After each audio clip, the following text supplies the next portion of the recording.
4 ex-agents secrets, impliqués dans l'une des opérations d'espionnage les plus ingénieuses jamais tentées, sont aujourd'hui les invités d'honneur de l'armée américaine.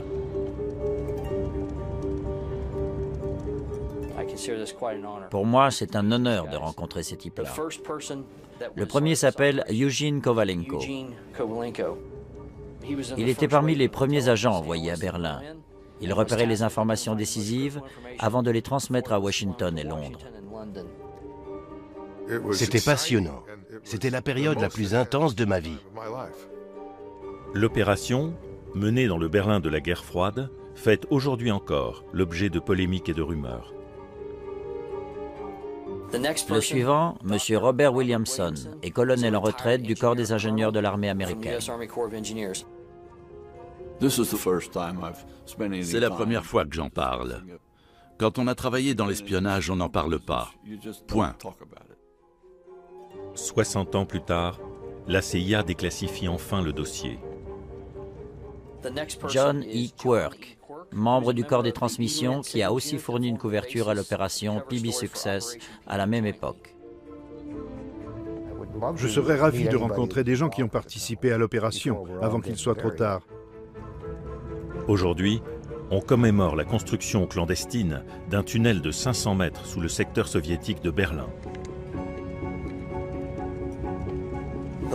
Et enfin, Oleg Kalugin, désormais citoyen américain. Il était général-major du KGB. L'espionnage avait une importance cruciale pendant la guerre froide. On était des sortes d'aventuriers. Bon, on y va. L'une des opérations d'espionnage les plus ambitieuses de la guerre froide peut enfin être dévoilée. C'est une histoire riche en rebondissements.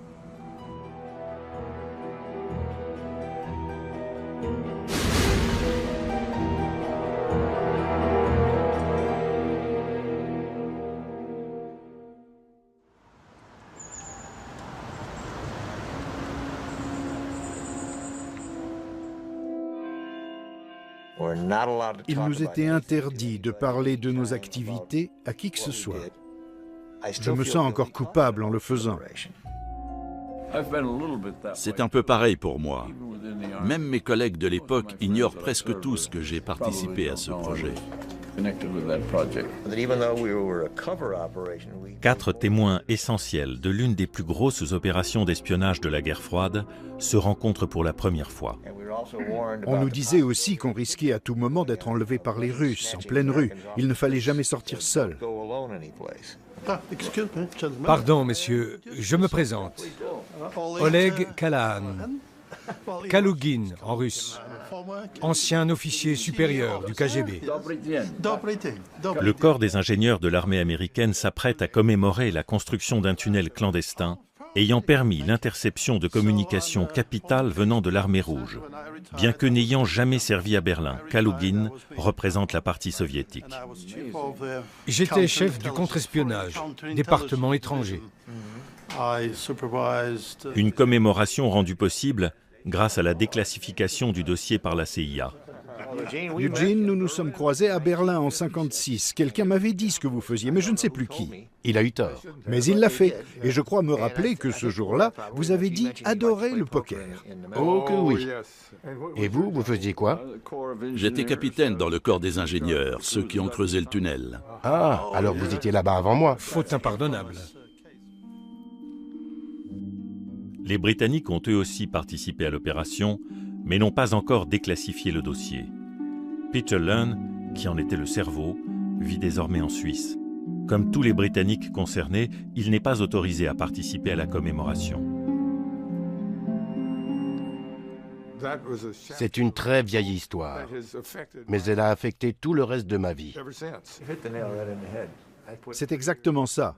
J'ai fait 3 ans au Vietnam, mais rien ne m'a aussi profondément marqué que Berlin. J'avais 19 ans à l'époque. C'est loin. To journey east across Germany means passing through the Iron Curtain at one of a handful of tightly controlled crossing points where the division of the world begins. Situé à 160 km au-delà du rideau de fer, Berlin est au cœur de la guerre froide. Behind the barbed wire and the minefields of the Iron Curtain, are countries and territories sealed off from the West by their communist rulers. The one open window on the free world is that part of Berlin that is governed by the laws of the Federal Republic. Nous sommes en 1952. Berlin-Ouest forme une île dans l'océan communiste. Est et Ouest se défient de part et d'autre des barbelés. Et Berlin fourmille d'espions.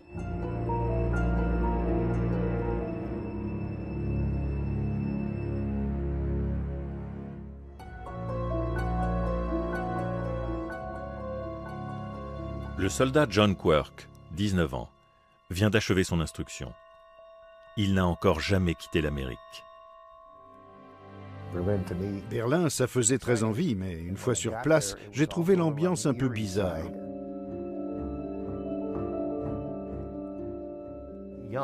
Les jeunes n'ont pas la moindre idée concrète de ce qu'a été la guerre froide. Les enlèvements d'Américains en pleine rue étaient fréquents à Berlin. On n'avait donc pas le droit de prendre le métro. Et on ne devait pénétrer dans la partie est de la ville sous aucun prétexte. Tout le monde était suivi. Tout le monde espionnait tout le monde. On était souvent filés, alors on accélérait, on brûlait les feux rouges, bref, on faisait ce qu'on pouvait pour semer ceux qui nous suivaient. Un haut gradé de la CIA devait jouer un rôle majeur dans l'affaire du tunnel. Il a accepté de nous parler sous couvert d'anonymat. Comme je suis toujours en activité, mes collègues préfèrent que je reste anonyme.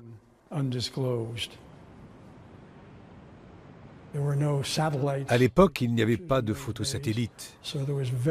On en savait très peu sur les intentions des Soviétiques. Mais ce qui est sûr, c'est qu'à ce moment-là, le rapport des forces conventionnelles était tellement en faveur des Soviétiques qu'ils auraient facilement pu envahir l'Europe de l'Ouest.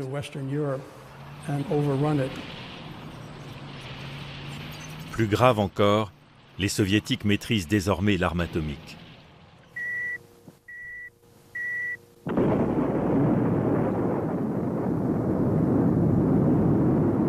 La menace d'une troisième guerre mondiale semble bien réelle. George C. Marshall, ministre de la Défense américain, est catégorique. Peu importe ce que ça coûte, je veux qu'on soit averti 24 heures à l'avance d'une attaque soviétique. Cette déclaration pose le problème de l'espionnage, et c'est un ex-champion de ski britannique qui en trouvera la solution. Peter Lunn dirige le bureau berlinois des services secrets britanniques. C'est un homme calme, fervent ennemi du communisme. Son idée ? Intercepter les câbles de télécommunications militaires souterrains des Soviétiques. Le principal problème est d'ordre pratique. Quel câble choisir ? Par chance, la CIA dispose d'une informatrice dans le secteur Est. Son nom de code est Nummer Mädchen, la fille au numéro.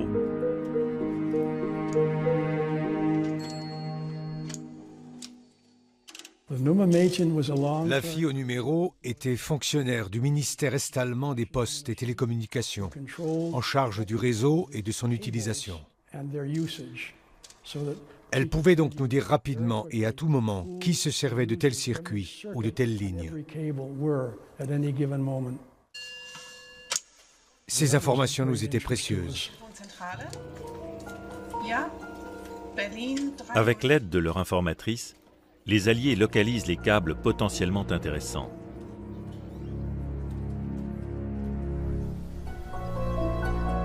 Si les informations obtenues par les Alliés sont bonnes, ces câbles leur permettront de mettre sur écoute Zossen-Wunsdorf, le QG militaire soviétique en liaison directe avec Moscou.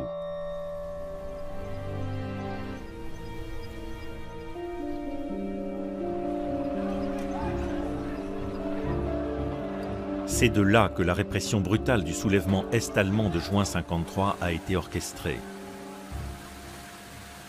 Les câbles sélectionnés se trouvent à la périphérie de Berlin, dans un quartier appelé Alt-Glienicke.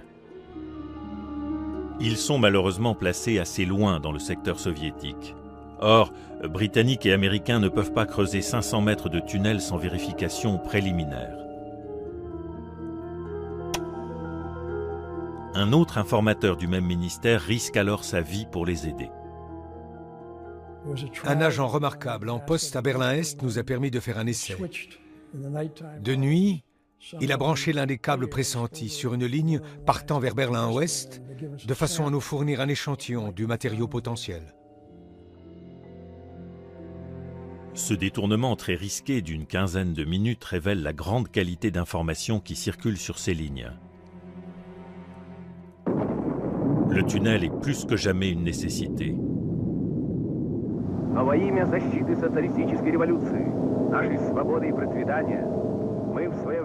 Les actualités soviétiques annoncent fièrement l'explosion de leur première bombe H.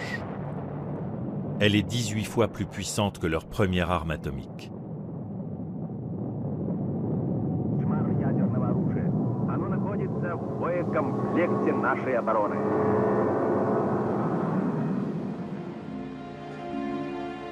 Américains et Britanniques se réunissent dans les bureaux des services britanniques, au 2 Carlton Garden, à Londres, pour discuter les détails de ce projet de grande envergure. L'un des participants livrera par la suite un récit de cette rencontre. Pas un passant n'aurait pu deviner les tractations auxquelles on se livrait derrière la majestueuse façade de cette noble bâtisse londonienne. La CIA avait envoyé une importante délégation d'experts à Londres pour débattre de chaque point.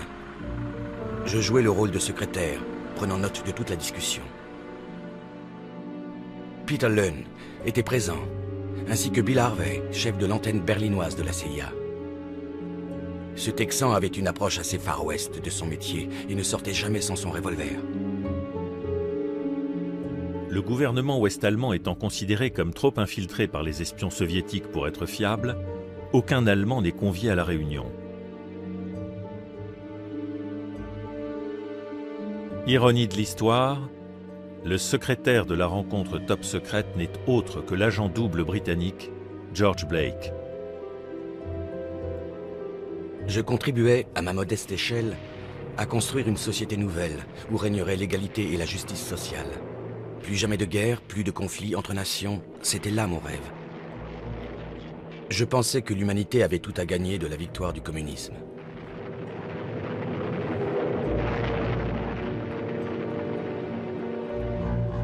Aucun des participants ne se doute que Blake les trahit au profit des soviétiques.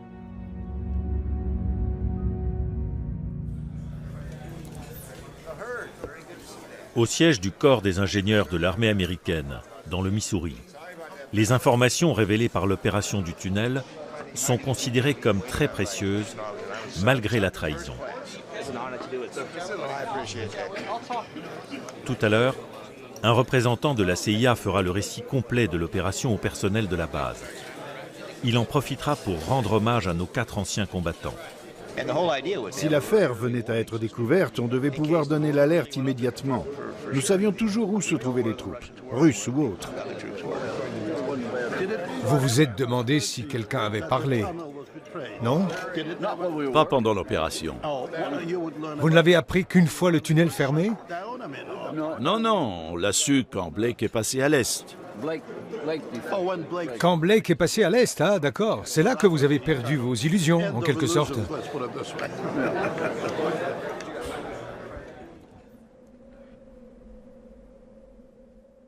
Il n'y avait guère de risque à faire sortir des documents du bureau. Le gardien vieillissant ne contrôlait jamais nos mallettes. Cependant, les papiers que je devais transmettre à mon contact soviétique étaient nombreux et extrêmement compromettants. Il était beaucoup plus simple et plus sûr de les photographier. Mon supérieur soviétique m'a donc donné un minox équipé d'un cordon pour mesurer la focale. Des années plus tard, Blake travaillera à Moscou avec Oleg Kalugin, chef du contre-espionnage au KGB. Je suis sans doute partial, mais j'aimais bien George Blake. Il m'a impressionné la première fois. C'était un homme ouvert et sociable, de conversation agréable. Nous avions vraiment fait une très belle opération en le recrutant. J'ai supervisé pas mal de grands espions au KGB. Des gens comme Kim Philby et Donald McLean. George Blake en faisait partie. Il ne touchait pas d'argent. Convaincu que le triomphe du socialisme était inexorable, il avait choisi d'être espion par conviction. Jamais il n'a demandé le moindre salaire.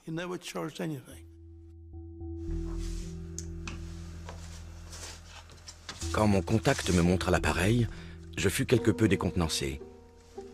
Je m'attendais à un de ces objets minuscules qu'on cache dans un bouton. Il m'expliqua que ces petites merveilles n'étaient que des gadgets qui ne valaient rien. J'acceptai l'appareil et par la suite, je pris l'habitude de le porter sur moi en permanence quand j'allais travailler.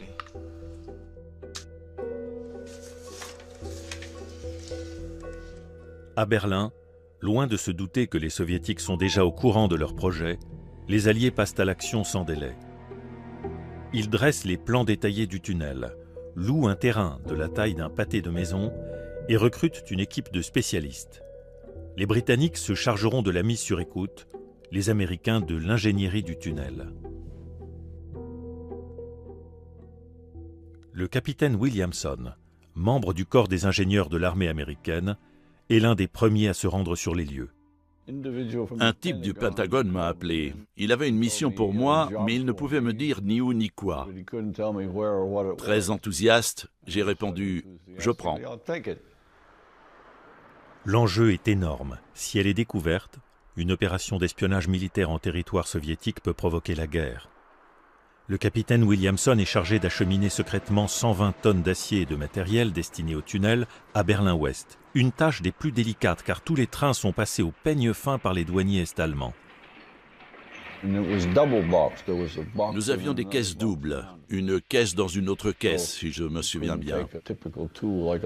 Il était donc inutile de soulever le couvercle au pied de biche pour distinguer ce qu'il y avait à l'intérieur.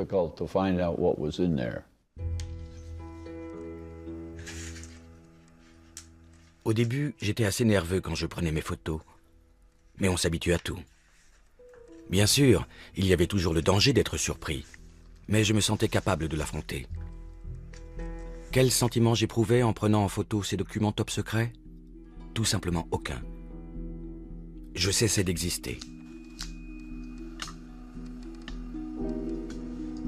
Concentré sur la mise au point et la lumière, ma personne se réduisait à un œil dans le viseur et aux doigts qui appuyaient sur le bouton.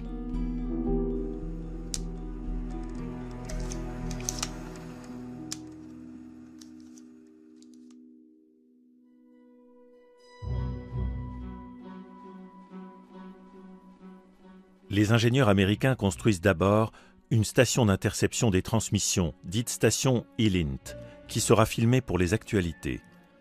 Cette antenne d'espionnage dissimulera le véritable secret, le creusement du tunnel. Un secret en cache un autre. Pour assurer une couverture efficace, la station doit réellement fonctionner. Le soldat John Quirk fait partie du personnel. La division de l'E-Lint occupait le rez-de-chaussée du bâtiment. Le sous-sol était réservé à l'opération tunnel. On n'était pas censé y aller, il était interdit de s'en approcher. Ce n'était écrit nulle part, mais c'était clair. Le sous-sol est vaste. Il n'est conçu que pour dissimuler les milliers de tonnes de terre que va engendrer le creusement. On ne pouvait tout de même pas se permettre des va-et-vient de camions pour évacuer la terre je ne sais où. Une fois le bâtiment terminé, les travaux d'excavation commencent. Un puits est creusé jusqu'à la profondeur requise, 7 mètres. On a commencé par faire un trou au marteau-piqueur d'au moins 3 mètres de diamètre. Ensuite, on a creusé à la main, à la pelle et à la pioche. Il fallait de bons petits soldats pour dégager toute cette terre. C'était nous. Mais l'affaire est mal engagée. Nous sommes tombés sur ce que nous avons pris pour les fondations d'un bâtiment bombardé. Mais quand on s'est attaqué à la couche de briques, le contenu d'une fosse septique en pleine activité a jailli dans le puits et a failli asphyxier 2 personnes. Littéralement, oui. Ça a été une horreur de nettoyer tout ça. Mais un simple nettoyage ne suffira pas à surmonter l'obstacle suivant.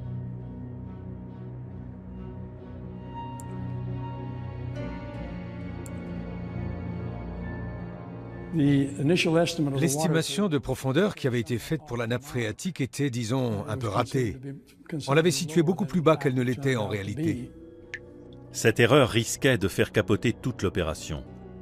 On s'est pas mal gratté le crâne pour trouver la solution. Dans un premier temps, le projet est interrompu.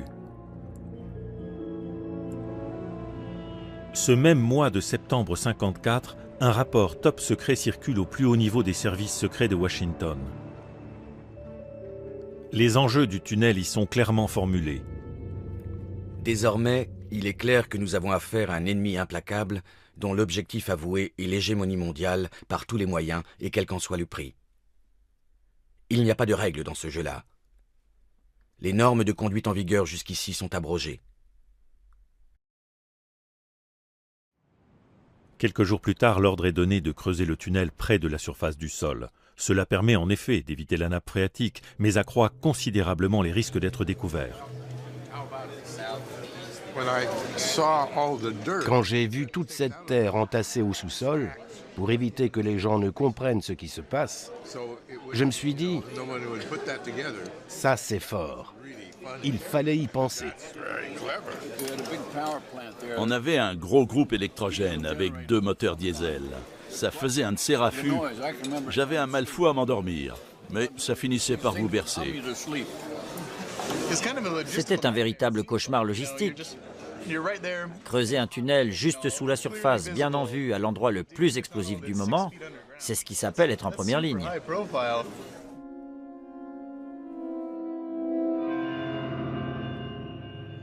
Le creusement horizontal a commencé. À l'avant du tunnel, seuls 2 hommes peuvent travailler de front. Ils s'aident d'une machine, le bouclier, pour poser les 6000 plaques de la voûte. C'était un travail très répétitif et très éprouvant physiquement. 2 ou 3 hommes évacuaient la terre à l'avant du bouclier. On assemblait les segments dans la machine pendant que les 6 crics hydrauliques poussaient le bouclier d'une 40aine de centimètres vers l'avant, à peu près de la largeur d'un segment.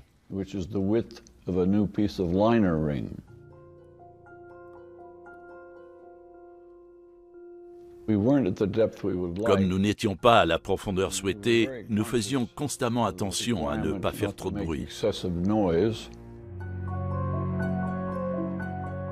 Pour étouffer les bruits, le tunnel est tapissé de sacs de sable. Un chariot élévateur monté sur pneus emporte silencieusement la terre sur des rails en bois.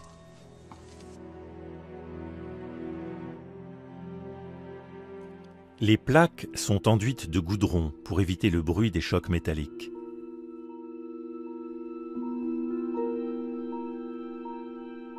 Une patrouille spéciale surveillait la zone en permanence. On avait installé une ligne pour qu'ils puissent nous contacter à tout moment. Dès que quelqu'un traversait la zone, un fermier ou la police, peu importe, on arrêtait de creuser.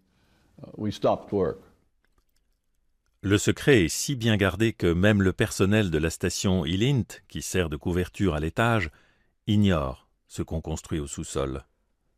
Tous ceux qui ne travaillaient pas au tunnel essayaient de deviner ce qui se passait en dessous. À la longue, j'ai fini par m'en douter. Ce qui m'a mis la puce à l'oreille, c'est que j'ai remarqué à plusieurs reprises qu'un des nouveaux avait le bas des jambes et les bottes couverts de sable humide. Je me suis dit, ce type creuse quelque chose. Puis j'ai appris que l'un des soldats du groupe était un spécialiste de la langue russe. Alors j'ai cogité et j'en ai conclu qu'il creusait un tunnel.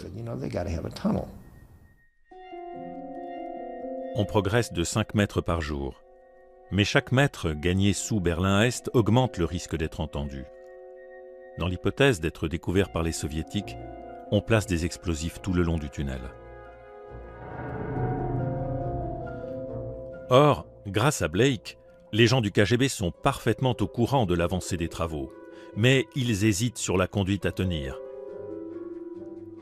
Je rencontrais généralement mon contact le soir, aux alentours de Londres.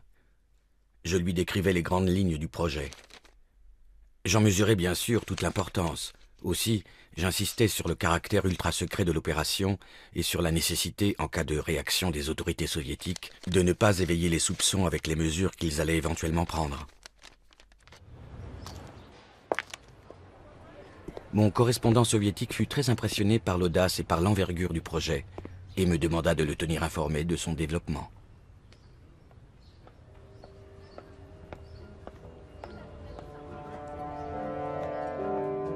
Près de 6 mois plus tard, et après extraction de plus de 3000 tonnes de terre, les taupes alliées atteignent enfin leur cible.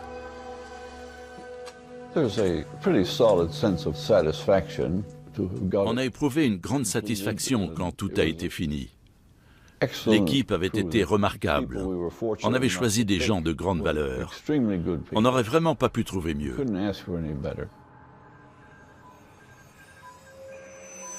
Le matériel d'amplification et d'enregistrement dernier cri acheminé clandestinement jusqu'à Berlin est monté dans le local d'écoute situé au bout du tunnel.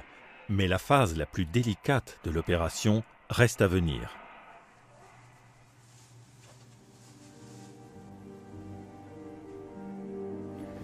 Bonjour. Je suis très honoré d'être ici aujourd'hui pour vous parler d'une opération d'espionnage parmi les plus passionnantes de la guerre froide, celle du tunnel sous Berlin.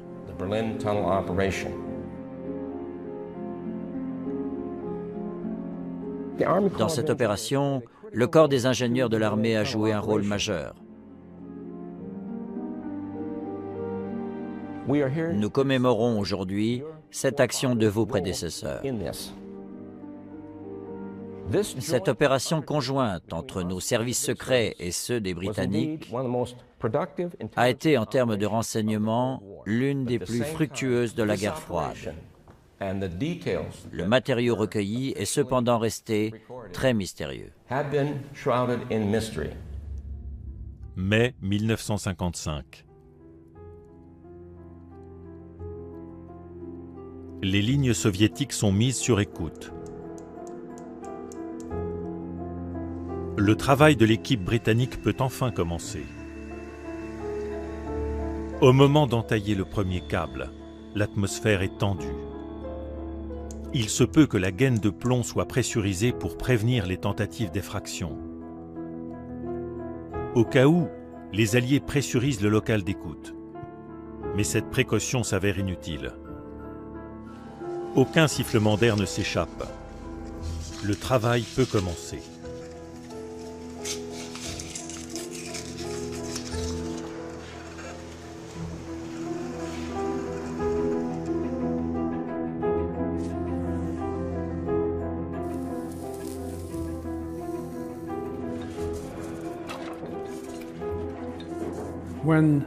Quand nos agents nous ont informés, par un simple coup de fil, que la première ligne venait d'être mise sur écoute sans anicroche et que le retour son dans le local était bon, nous avons envoyé à Washington le message suivant.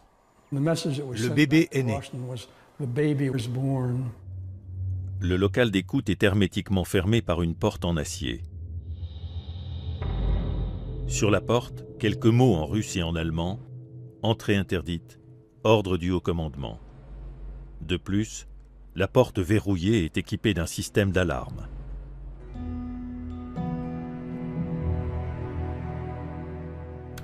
Si les Alliés avaient su que Blake les trahissait, ils auraient agi tout autrement.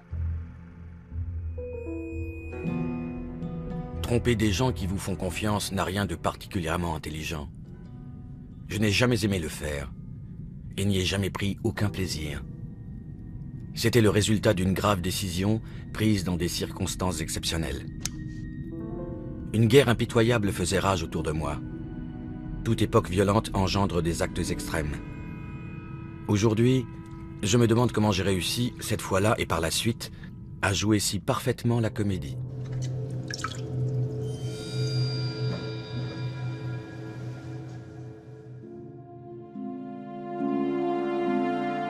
Le dispositif permet d'écouter plus de 120 lignes et de réaliser 400 heures d'enregistrement par jour.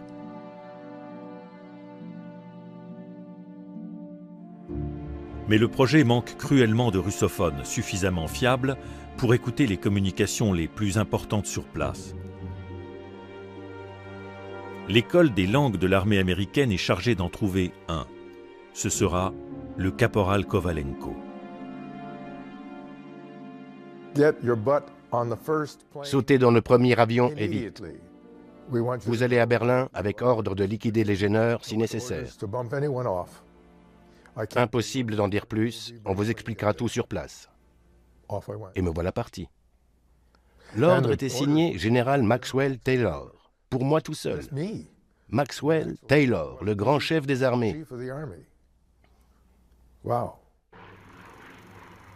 Qu'est-ce que c'est que cette histoire?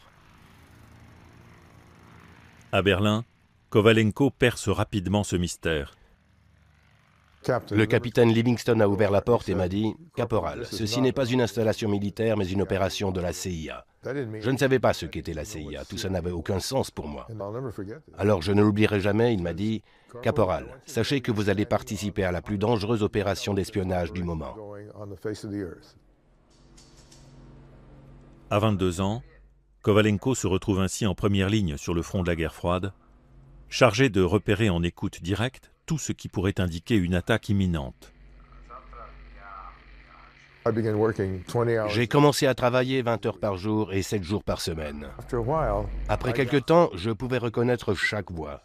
J'identifiais les gens simplement à leur façon de décrocher et de respirer. Je savais instantanément qui c'était. C'était passionnant. J'imaginais les gens d'après leur voix. J'avais toute une galerie de portraits dans la tête. Le général Almarkov, par exemple, une rose entre les dents, éblouissant. Il entretenait des femmes dans son appartement de Moscou. Il leur offrait des bas en nylon, des tas de trucs. Bref, c'était un coquin.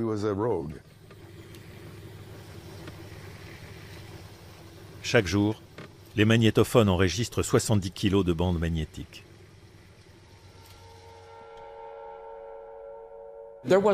Cette opération a fourni une masse de renseignements, avec l'enregistrement de plus de 500 000 coups de fil de généraux et de conversations au plus haut niveau avec Moscou.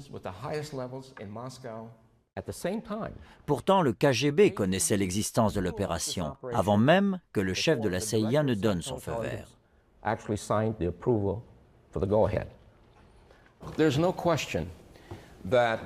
Cette affaire a indéniablement fourni au KGB un support inespéré pour une campagne de désinformation. Vous savez qu'une branche importante du KGB s'occupait exclusivement de ce qu'ils appelaient « désinformatia ». La question est donc, si le KGB était au courant, le matériau recueilli était-il fiable?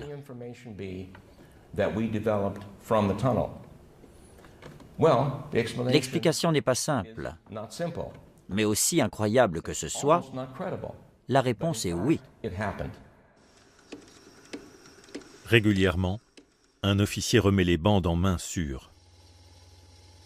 On se retrouvait de nuit, jamais au même endroit. On transférait les boîtes de sa voiture à la mienne, puis, après un changement de plaque aussi discret que possible, je les emmenais à la base. De là, elles sont acheminées à l'aéroport par des moyens de transport réguliers. Mais l'aéroport est truffé d'informateurs soviétiques.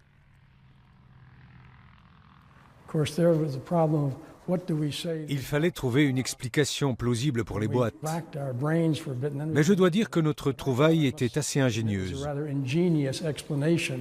Nous avons dit que les boîtes contenaient des échantillons de radium et que leur poids était dû au doublage de plomb, destiné à éviter les radiations.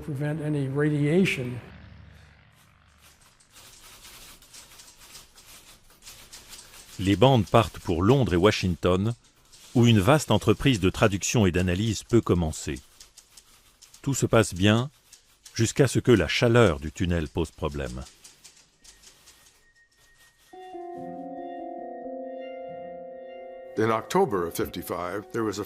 En octobre 1955, première chute de neige.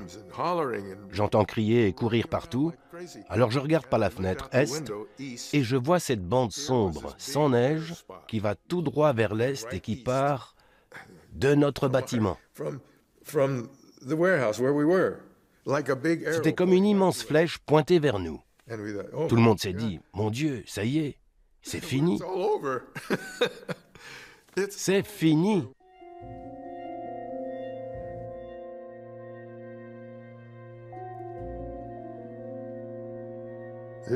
C'était la panique.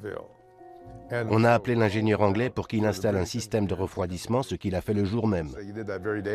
À partir de ce moment-là, la chaleur du tunnel a été évacuée. Personne n'avait pensé à ce problème auparavant.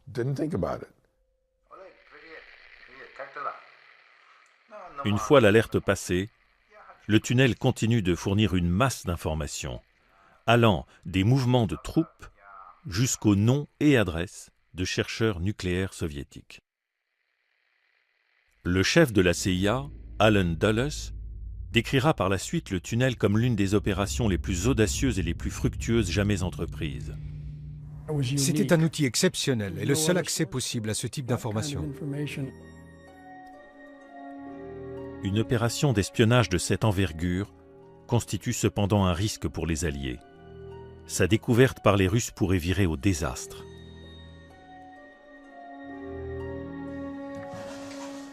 Et cette découverte est imminente. Le KGB, comme le racontera Blake, a déjà préparé sa riposte dans le moindre détail. Le tunnel fonctionnait depuis 11 mois et 15 jours quand on m'a annoncé qu'il serait découvert très prochainement. J'étais donc averti. J'étais inquiet, bien sûr, parce que la première question serait « Comment les Soviétiques ont-ils su ?» Mais je dois dire que la chose a été très habilement ficelée.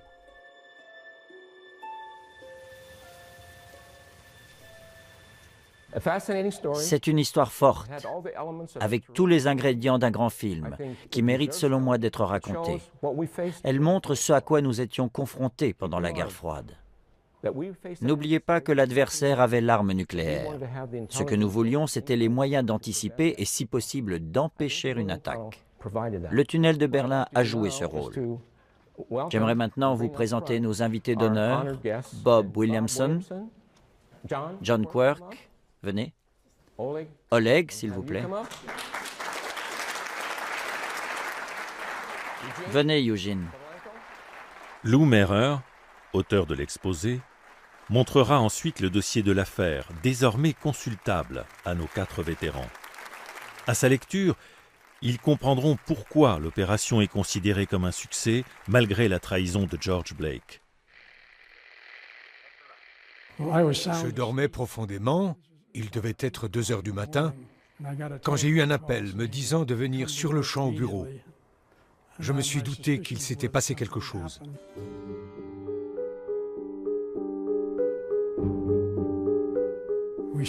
Des gens des télécommunications est-allemandes allaient et venaient le long des lignes, jetaient des coups d'œil par les regards, etc.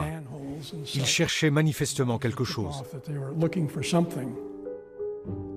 Des techniciens de la RDA sont chargés de vérifier l'état des câbles téléphoniques endommagés par les récentes pluies.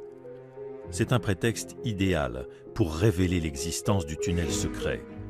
Le local d'écoute est vide, mais les Alliés entendent tout ce qui se passe. Par sécurité, on laissait un micro constamment ouvert dans le local. Et quand ils ont commencé à creuser, on les a entendus grâce à ce micro. Les ouvriers trouvent le local et la porte d'acier fermés à clé.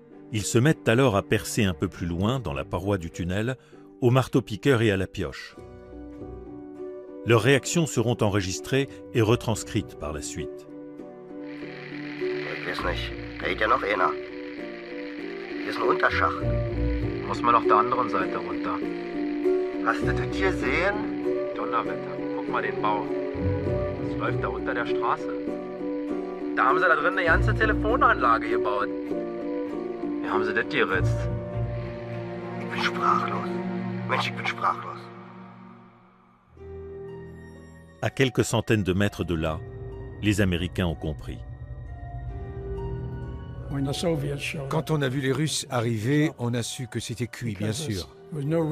Les types des télécoms soviétiques ne seraient pas venus jusque-là sans un motif grave.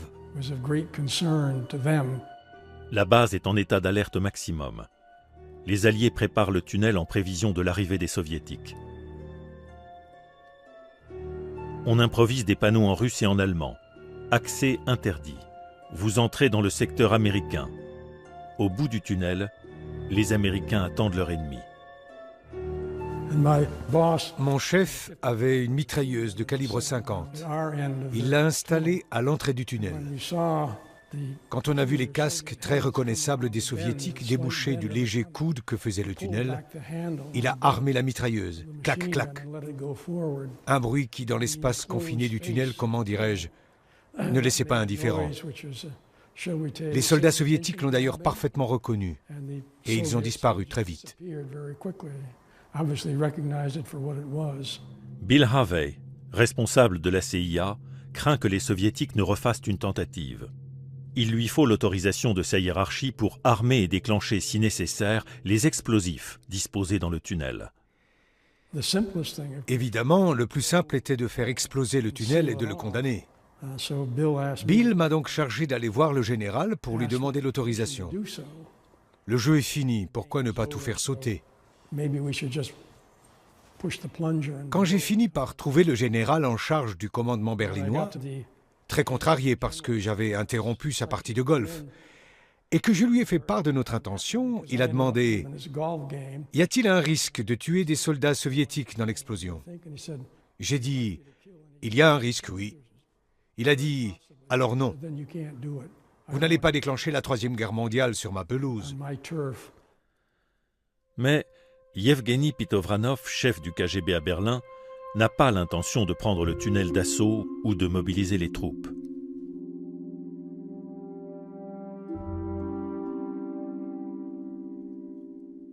Il a choisi d'affronter l'ennemi sur un autre terrain et il a pensé à tout. Heinz Junge, photographe à Berlin-Est, travaille pour Central Bild, l'agence de presse de l'État. Soudain, à 17 h, un responsable du service photo nous donne l'ordre d'aller au quartier général soviétique dans le faubourg de Karl-Horst.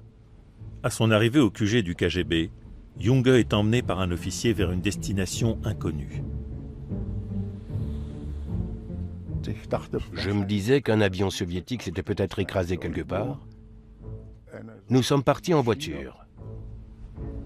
En cours de route, quelqu'un m'a demandé si mon appareil photo était équipé d'un flash. J'ai répondu « oui, bien sûr ». Junge est le premier photographe à pénétrer dans le tunnel. Mon accompagnateur m'a pris par le bras en me disant « Payacheli », ce qui veut dire « vite, dépêchez-vous ». Il y avait un trou de forme carrée dans le sol. Nous sommes descendus et l'officier qui m'accompagnait a ouvert une porte. Face à nous, il y avait une lumière très vive, émanant d'une lampe néon. Nous ne connaissions pas ce genre de lumière. Sur ordre de l'officier soviétique, j'ai commencé à prendre des photos. Il insistait pour que je fasse vite. Il avait une liste de tout ce que j'étais supposé photographier.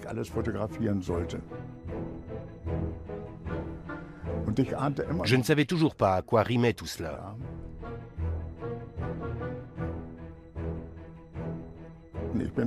J'allais d'un endroit à l'autre. Il me disait de photographier ceci, de photographier cela. Parfois, il me montrait du doigt ce que je devais photographier et je lui demandais de retirer sa main de mon champ de vision.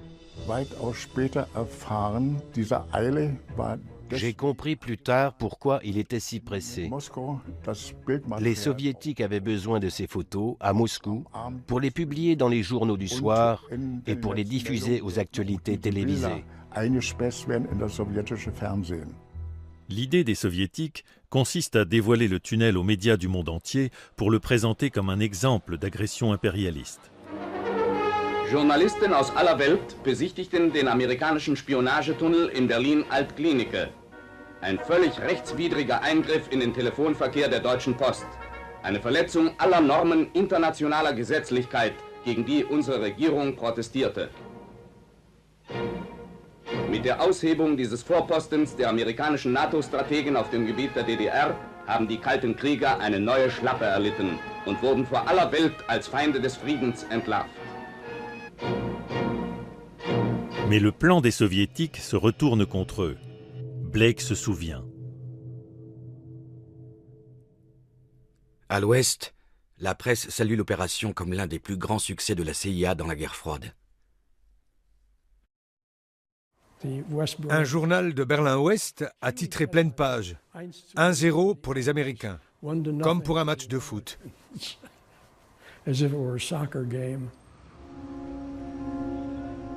Rentrés à Londres, les agents britanniques s'interrogent. Même si l'on avait constaté que presque tout l'équipement trouvé dans le tunnel était de fabrication britannique, personne, absolument personne, n'émettait l'hypothèse d'une quelconque participation britannique dans cette opération. Pour Peter Lunn, c'était intolérable. Il décida alors de réunir l'ensemble du personnel de la station de Berlin, tous grades confondus, et leur raconta toute l'affaire, du début à la fin, en insistant sur le fait que l'idée était venue des services secrets britanniques et en premier lieu, de lui-même. Très logiquement, les Alliés créèrent une commission chargée de comprendre pourquoi le tunnel avait été découvert. J'avoue que cela m'a valu quelques semaines difficiles, mais à la publication des résultats de l'enquête, j'ai respiré.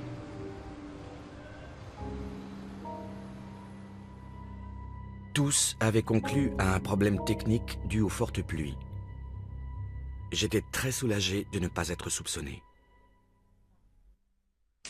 5 ans plus tard, en 1961, Blake est arrêté. Un transfuge polonais le dénonce comme agent double. Son rôle dans l'affaire du tunnel, tout comme sa trahison de nombreux agents alliés, sont rendus publics.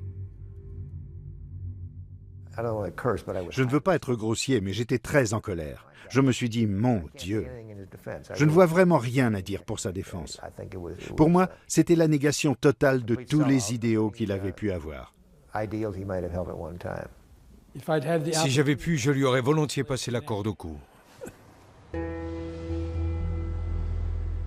Condamné à 42 ans de prison, Blake parvient à s'évader après 5 ans de détention. Il se réfugie à Moscou, où il vit toujours. Ceci est le dossier officiel du tunnel de Berlin, maintenant déclassifié. Jetez-y un coup d'œil. Cette opération, vous y avez tous participé, de près ou de loin.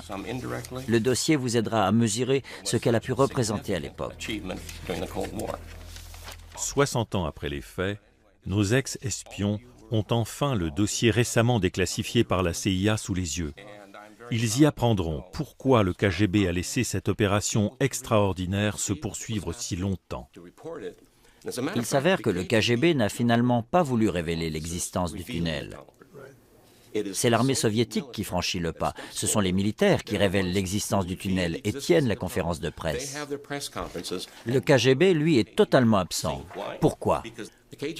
Parce que le KGB craignait par-dessus tout que soit révélée la présence d'un de ses agents au sein des services secrets britanniques. Pour protéger sa source, il cherchait à éviter tout ce qui pouvait compromettre George Blake. En fermant le tunnel trop tôt ou en profitant du dispositif pour alimenter les Alliés en fausses informations, le KGB aurait pris le risque de perdre son super-espion. Au lieu de cela, l'Ouest a eu, 11 mois durant, la confirmation qu'aucune attaque nucléaire n'était planifiée par les Soviétiques. Je lis ici, appendice B, bilan des informations recueillies. Cette opération a fourni une source inégalable de renseignements au jour le jour aux États-Unis et au Royaume-Uni. Les autorités considéraient le tunnel comme leur meilleure alarme potentielle quant aux intentions soviétiques en Europe, voire ailleurs. Le tunnel constituait une source à la fois très rapide et très fiable. Il y a eu d'autres opérations extraordinaires, mais celle-ci, à cause du lieu, de l'ampleur et de l'impact qu'elle a eu, est parmi les plus remarquables de la guerre froide. Un commentateur de l'époque a dit que le tunnel avait davantage contribué à la bonne réputation des Américains en Europe que toutes leurs actions précédentes. Quand mes camarades restés sur place allaient faire un tour en ville, les Berlinois les traitaient en héros. Partout, ils étaient applaudis. Personnellement, je suis fier d'avoir tenu mon petit rôle dans tout ça et d'avoir fait ce que je pouvais faire pour mon pays. Avant que je ne quitte Berlin, le colonel m'a convoqué et m'a dit « Sergent, sachez que le service que vous venez de rendre à votre pays est inestimable et que vous ne pourrez jamais en parler. J'ai ça sur le cœur depuis. Et vous voyez, j'en suis encore ému. Cette colère ne m'a jamais quitté. Le fait que tout ceci soit rendu public est extrêmement important pour moi. C'est ce qui est beau dans ce métier. Vous travaillez dur, il y a des tas d'obstacles, mais quand les difficultés sont vaincues et que vous réussissez, alors là, quel triomphe!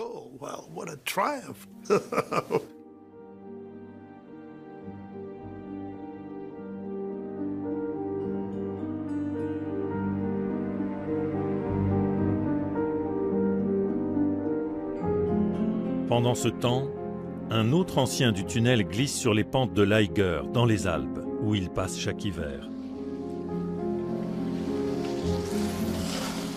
Aujourd'hui, Peter Lunn a 96 ans. Conformément aux consignes des services secrets britanniques, il refuse de parler à qui que ce soit de George Blake ou du tunnel sous Berlin. Les services secrets sont par définition secrets. Je ne suis pas autorisé à parler de mon travail.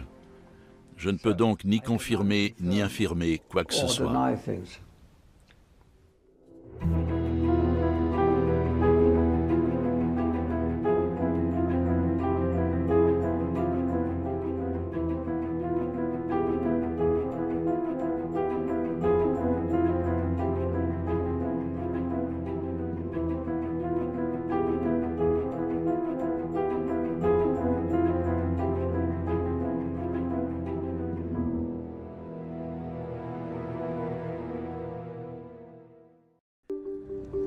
Quatre ex-agents secrets, impliqués dans l'une des opérations d'espionnage les plus ingénieuses jamais tentées, sont aujourd'hui les invités d'honneur de l'armée américaine.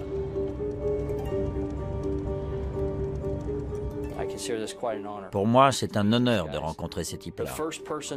Le premier s'appelle Eugene Kovalenko.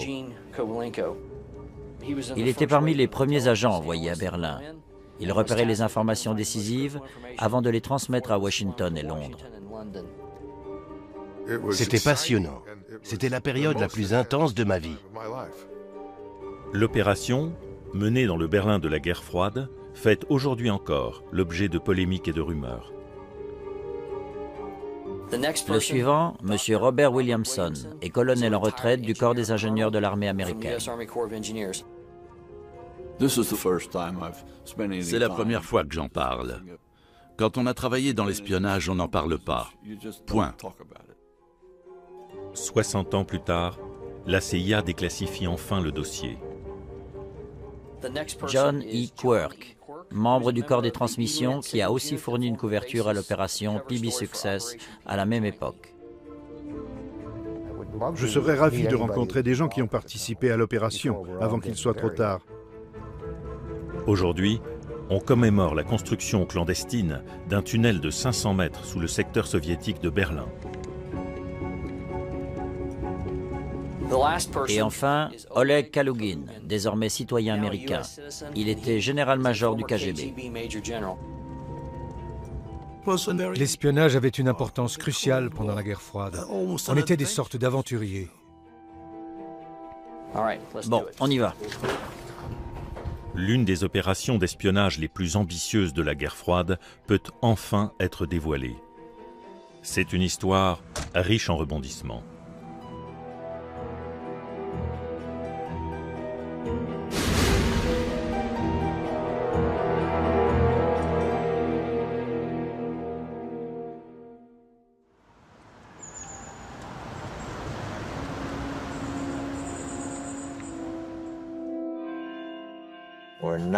Il nous était interdit de parler de nos activités à qui que ce soit.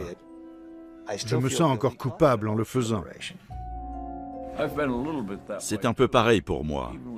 Même mes collègues de l'époque ignorent presque tous que j'ai participé à ce projet. 4 témoins essentiels de l'une des plus grosses opérations d'espionnage de la guerre froide se rencontrent pour la première fois. On nous disait aussi qu'on risquait à tout moment d'être enlevé par les Russes, en pleine rue. Il ne fallait jamais sortir seul. Pardon, messieurs, je me présente. Oleg Kalahan. Kalugin en russe. Ancien officier supérieur du KGB. Le corps des ingénieurs de l'armée américaine s'apprête à commémorer la construction d'un tunnel clandestin ayant permis l'interception de communications capitales venant de l'armée rouge. Bien que n'ayant jamais servi à Berlin, Kalugin représente la partie soviétique. J'étais chef du contre-espionnage, département étranger. Une commémoration rendue possible grâce à la déclassification du dossier par la CIA. Eugene, nous nous sommes croisés à Berlin en 1956. Quelqu'un m'avait dit ce que vous faisiez, mais je ne sais plus qui. Il a eu tort. Mais il l'a fait. Et je crois me rappeler que ce jour-là, vous avez dit adorer le poker. Oh que oui. Et vous, vous faisiez quoi? J'étais capitaine dans le corps des ingénieurs, ceux qui ont creusé le tunnel. Ah, alors vous étiez là-bas avant moi. Faute impardonnable. Les Britanniques ont eux aussi participé à l'opération, mais n'ont pas encore déclassifié le dossier. Peter Lunn, qui en était le cerveau, vit désormais en Suisse. Comme tous les Britanniques concernés, il n'est pas autorisé à participer à la commémoration. C'est une très vieille histoire, mais elle a affecté tout le reste de ma vie. C'est exactement ça. J'ai fait 3 ans au Vietnam, mais rien ne m'a aussi profondément marqué que Berlin. J'avais 19 ans à l'époque. C'est loin. To journey east across Germany means passing through the Iron Curtain at one of a handful of tightly controlled crossing points where the division of the world begins. Situé à 160 km au-delà du rideau de fer, Berlin est au cœur de la guerre froide. Behind the barbed wire and the minefields of the Iron Curtain are countries and territories sealed off from the West by their communist rulers. The one open window on the free world is that part of Berlin that is governed by the laws of the Federal Republic. Nous sommes en 1952. Berlin-Ouest forme une île dans l'océan communiste. Est et Ouest se défient de part et d'autre des barbelés. Et Berlin fourmille d'espions.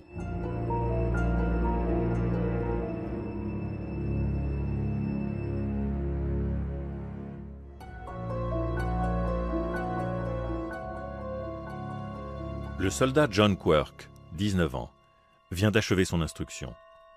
Il n'a encore jamais quitté l'Amérique. Berlin, ça faisait très envie, mais une fois sur place, j'ai trouvé l'ambiance un peu bizarre.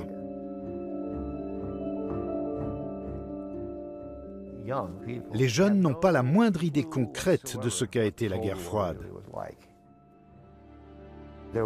Les enlèvements d'Américains en pleine rue étaient fréquents à Berlin. On n'avait donc pas le droit de prendre le métro. Et on ne devait pénétrer dans la partie est de la ville sous aucun prétexte. Tout le monde était suivi. Tout le monde espionnait tout le monde. On était souvent filés, alors on accélérait, on brûlait les feux rouges, bref, on faisait ce qu'on pouvait pour semer ceux qui nous suivaient. Un haut gradé de la CIA devait jouer un rôle majeur dans l'affaire du tunnel. Il a accepté de nous parler sous couvert d'anonymat. Comme je suis toujours en activité, mes collègues préfèrent que je reste anonyme.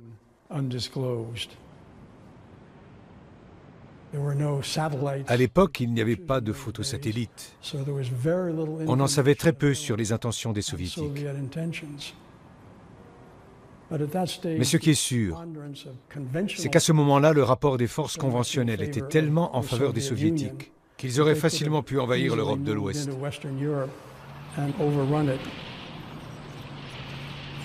Plus grave encore, les Soviétiques maîtrisent désormais l'arme atomique.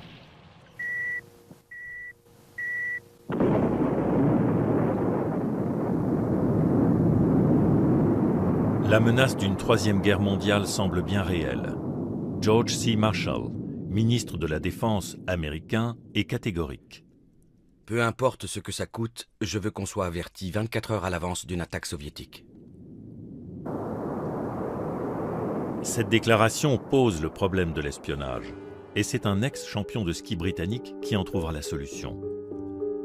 Peter Lunn dirige le bureau berlinois des services secrets britanniques. C'est un homme calme, fervent ennemi du communisme. Son idée ? Intercepter les câbles de télécommunications militaires souterrains des soviétiques. Le principal problème est d'ordre pratique. Quel câble choisir? Par chance, la CIA dispose d'une informatrice dans le secteur Est. Son nom de code est Numer Mädchen, la fille au numéro.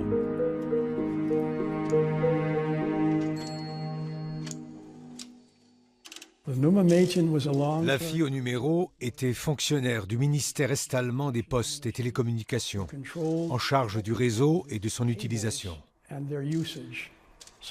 Elle pouvait donc nous dire rapidement et à tout moment qui se servait de tel circuit ou de telle ligne. Ces informations nous étaient précieuses. Avec l'aide de leur informatrice, les Alliés localisent les câbles potentiellement intéressants.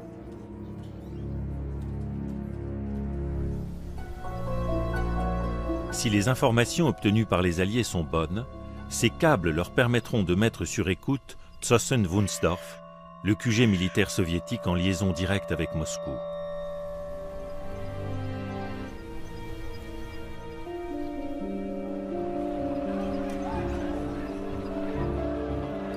C'est de là que la répression brutale du soulèvement est-allemand de juin 1953 a été orchestrée. Les câbles sélectionnés se trouvent à la périphérie de Berlin, dans un quartier appelé Alt-Glienicke. Ils sont malheureusement placés assez loin dans le secteur soviétique. Or, Britanniques et Américains ne peuvent pas creuser 500 mètres de tunnel sans vérification préliminaire. Un autre informateur du même ministère risque alors sa vie pour les aider. Un agent remarquable en poste à Berlin-Est nous a permis de faire un essai. De nuit, il a branché l'un des câbles pressentis sur une ligne partant vers Berlin-Ouest, de façon à nous fournir un échantillon du matériau potentiel. Ce détournement très risqué d'une quinzaine de minutes révèle la grande qualité d'informations qui circulent sur ces lignes. Le tunnel est plus que jamais une nécessité.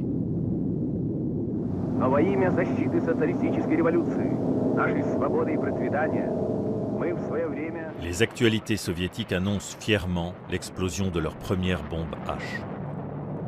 Elle est 18 fois plus puissante que leur première arme atomique.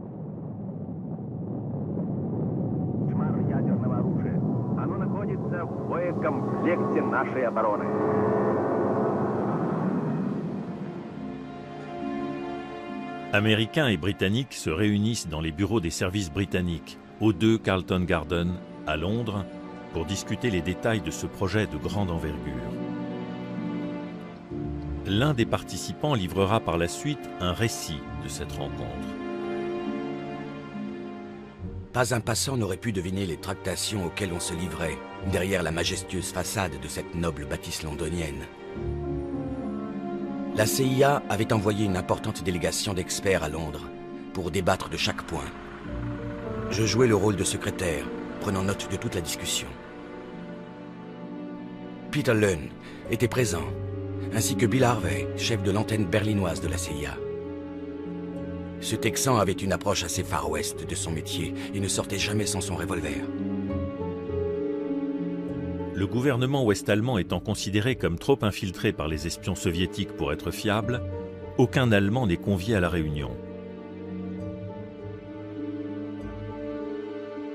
Ironie de l'histoire, le secrétaire de la rencontre top secrète n'est autre que l'agent double britannique George Blake. Je contribuais, à ma modeste échelle, à construire une société nouvelle où régnerait l'égalité et la justice sociale. Plus jamais de guerre, plus de conflits entre nations, c'était là mon rêve. Je pensais que l'humanité avait tout à gagner de la victoire du communisme.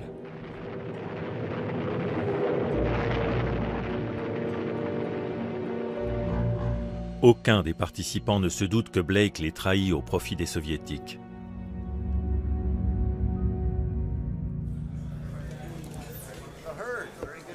Au siège du corps des ingénieurs de l'armée américaine, dans le Missouri, les informations révélées par l'opération du tunnel sont considérées comme très précieuses, malgré la trahison.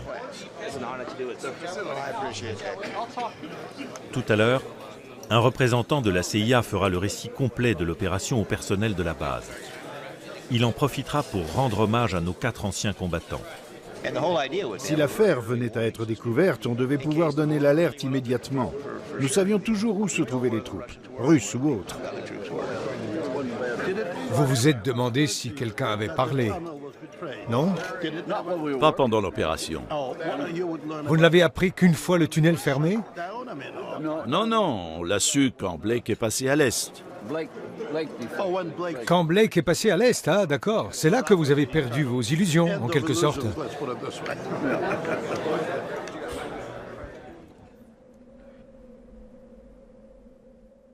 Il n'y avait guère de risque à faire sortir des documents du bureau. Le gardien vieillissant ne contrôlait jamais nos mallettes. Cependant, les papiers que je devais transmettre à mon contact soviétique étaient nombreux et extrêmement compromettants. Il était beaucoup plus simple et plus sûr de les photographier. Mon supérieur soviétique m'a donc donné un minox équipé d'un cordon pour mesurer la focale. Des années plus tard, Blake travaillera à Moscou avec Oleg Kalugin, chef du contre-espionnage au KGB. Je suis sans doute partial, mais j'aimais bien George Blake. Il m'a impressionné la première fois. C'était un homme ouvert et sociable, de conversation agréable. Nous avions vraiment fait une très belle opération en le recrutant. J'ai supervisé pas mal de grands espions au KGB.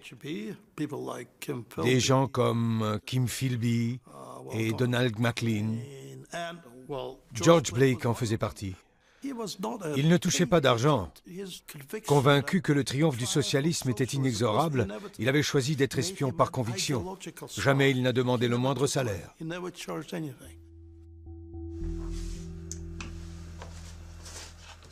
Quand mon contact me montra l'appareil, je fus quelque peu décontenancé. Je m'attendais à un de ces objets minuscules qu'on cache dans un bouton. Il m'expliqua que ces petites merveilles n'étaient que des gadgets qui ne valaient rien. J'acceptai l'appareil et par la suite, je pris l'habitude de le porter sur moi en permanence quand j'allais travailler.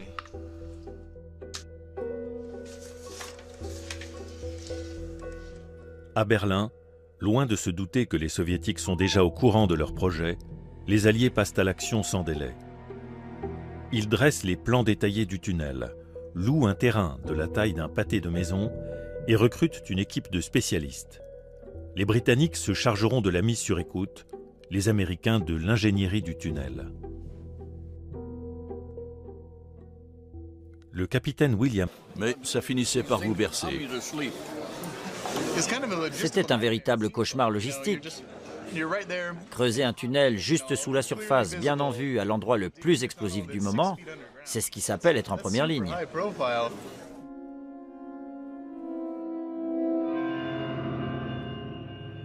Le creusement horizontal a commencé.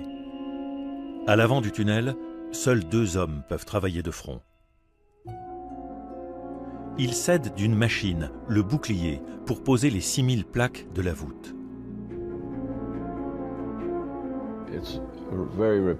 C'était un travail très répétitif et très éprouvant physiquement. 2 ou 3 hommes évacuaient la terre à l'avant du bouclier. On assemblait les segments dans la machine pendant que les 6 crics hydrauliques poussaient le bouclier d'une 40aine de centimètres vers l'avant, à peu près de la largeur d'un segment.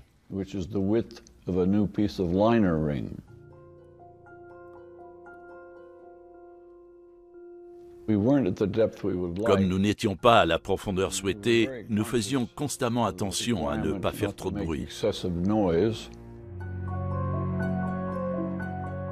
Pour étouffer les bruits, le tunnel est tapissé de sacs de sable. Un chariot élévateur monté sur pneus emporte silencieusement la terre sur des rails en bois.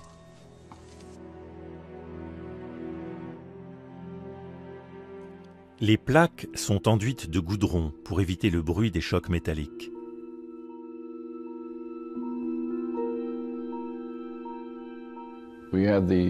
Une patrouille spéciale surveillait la zone en permanence. On avait installé une ligne pour qu'ils puissent nous contacter à tout moment. Dès que quelqu'un traversait la zone, un fermier ou la police, peu importe, on arrêtait de creuser. Le secret est si bien gardé que même le personnel de la station Elint, qui sert de couverture à l'étage, ignore ce qu'on construit au sous-sol. Tous ceux qui ne travaillaient pas au tunnel essayaient de deviner ce qui se passait en dessous. À la longue, j'ai fini par m'en douter. Ce qui m'a mis la puce à l'oreille, c'est que j'ai remarqué à plusieurs reprises qu'un des nouveaux avait le bas des jambes et les bottes couverts de sable humide. Je me suis dit, ce type creuse quelque chose. Puis j'ai appris que l'un des soldats du groupe était un spécialiste de la langue russe. Alors j'ai cogité et j'en ai conclu qu'il creusait un tunnel. On progresse de 5 mètres par jour. Mais chaque mètre gagné sous Berlin-Est augmente le risque d'être entendu. Dans l'hypothèse d'être découvert par les Soviétiques, on place des explosifs tout le long du tunnel. Or, grâce à Blake, les gens du KGB sont parfaitement au courant de l'avancée des travaux, mais ils hésitent sur la conduite à tenir. Je rencontrais généralement mon contact le soir, aux alentours de Londres. Je lui décrivais les grandes lignes du projet. J'en mesurais bien sûr toute l'importance. Aussi, j'insistais sur le caractère ultra-secret de l'opération et sur la nécessité, en cas de réaction des autorités soviétiques, de ne pas éveiller les soupçons avec les mesures qu'ils allaient éventuellement prendre. Mon correspondant soviétique fut très impressionné par l'audace et par l'envergure du projet et me demanda de le tenir informé de son développement.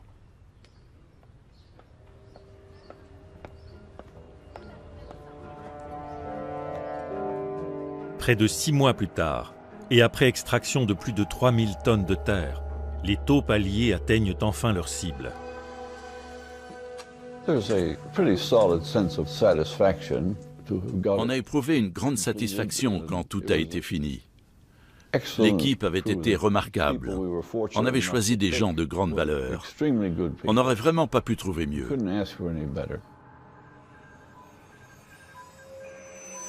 Le matériel d'amplification et d'enregistrement dernier cri acheminé clandestinement jusqu'à Berlin est monté dans le local d'écoute situé au bout du tunnel. Mais la phase la plus délicate de l'opération reste à venir.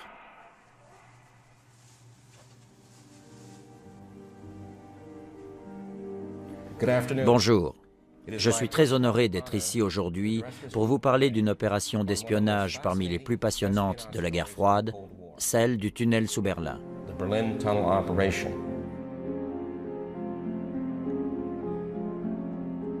Dans cette opération, le corps des ingénieurs de l'armée a joué un rôle majeur. Nous commémorons aujourd'hui cette action de vos prédécesseurs. Cette opération conjointe entre nos services secrets et ceux des Britanniques a été, en termes de renseignement, l'une des plus fructueuses. Membre du corps des ingénieurs de l'armée américaine, est l'un des premiers à se rendre sur les lieux.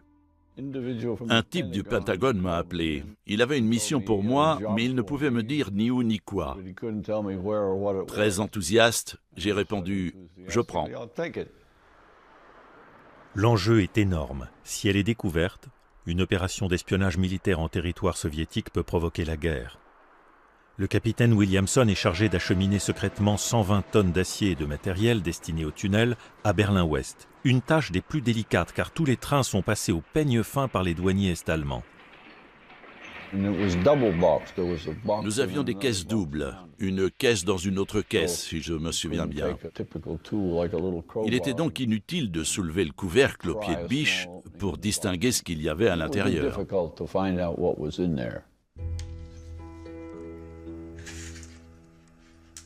Au début, j'étais assez nerveux quand je prenais mes photos. Mais on s'habitue à tout. Bien sûr, il y avait toujours le danger d'être surpris. Mais je me sentais capable de l'affronter.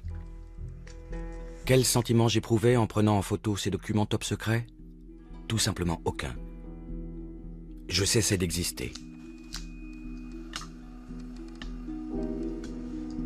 Concentré sur la mise au point et la lumière, ma personne se réduisait à un œil dans le viseur et aux doigts qui appuyaient sur le bouton.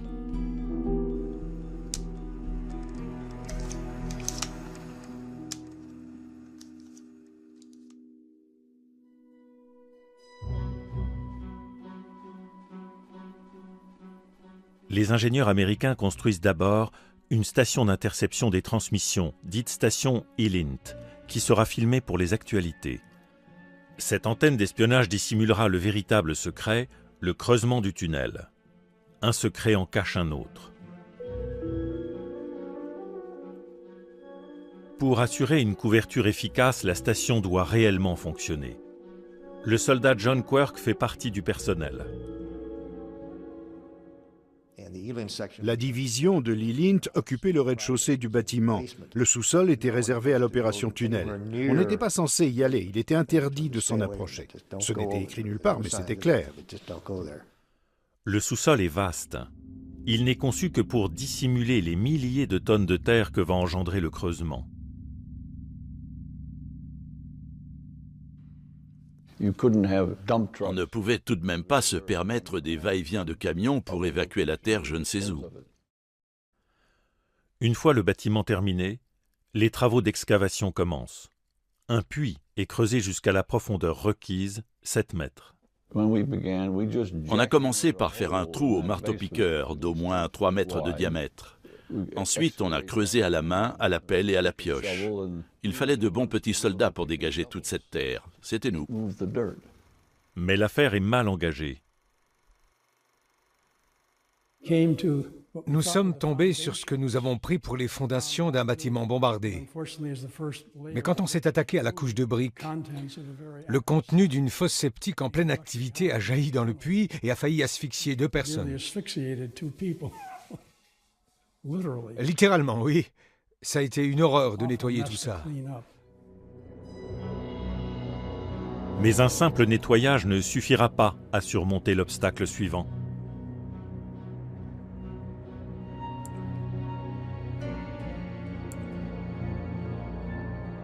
L'estimation de profondeur qui avait été faite pour la nappe phréatique était, disons, un peu ratée. On l'avait située beaucoup plus bas qu'elle ne l'était en réalité. Cette erreur risquait de faire capoter toute l'opération. On s'est pas mal gratté le crâne pour trouver la solution. Dans un premier temps, le projet est interrompu. Ce même mois de septembre 1954, un rapport top secret circule au plus haut niveau des services secrets de Washington. Les enjeux du tunnel y sont clairement formulés. Désormais, il est clair que nous avons affaire à un ennemi implacable dont l'objectif avoué est l'hégémonie mondiale par tous les moyens et quel qu'en soit le prix. Il n'y a pas de règles dans ce jeu-là. Les normes de conduite en vigueur jusqu'ici sont abrogées. Quelques jours plus tard, l'ordre est donné de creuser le tunnel près de la surface du sol. Cela permet en effet d'éviter la nappe phréatique, mais accroît considérablement les risques d'être découvert.